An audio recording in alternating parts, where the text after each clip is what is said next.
बहुत समय पहले की बात है। एक घना जंगल था जिसमें भगवान शिव और देवी पार्वती निवास करते थे।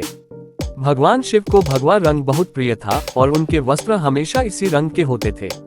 भगवा रंग शांति, तपस्या और भक्ति का प्रतीक माना जाता है और भगवान शिव की साधना में इसका विशेष महत्व है।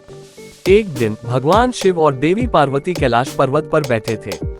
भगवान शिव ध्यान में लीन थे और देवी पार्वती उनके चरणों में बैठी हुई थी। तभी वहां एक साधु आया जो भगवान शिव का परम भक्त था।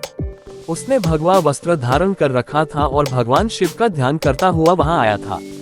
साधु ने भगवान शिव से प्रार्थना की, हे भगवान, मुझे आपके चरणों की सेवा का अवसर दे। मुझे भगवा वस्त्र धारण करने का कारण समझाएं ताकि मैं भी आपकी भक्ति में संपूर्ण हो सकूं। भगवान शिव ने अपनी आंखें खोली और मुस्कुराते हुए बोले, हे साधु, भगवा रंग त्याग, बलिदान और आत्मसमर्पण का प्रतीक है। जो व्यक्ति अपने जीवन में भगवा धारण करता है वह अपने सांसारिक सुखों का त्याग कर परमात्मा की भक्ति में लीन हो जाता है। भगवा रंग हमें याद दिलाता है कि हमें अपने जीवन को सादगी और तपस्या में व्यतीत करना चाहिए और अपने कर्तव्यों का निर्वहन करते हुए भगवान की आराधना करनी चाहिए।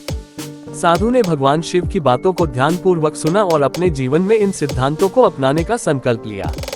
उसने भगवान शिव से आशीर्वाद प्राप्त किया और अपनी साधना को और अधिक दृढ़ता से करने लगा। भगवा वस्त्र धारण करके उसने अपने जीवन को त्याग, तपस्या और भक्ति के मार्ग पर अग्रसर कर लिया।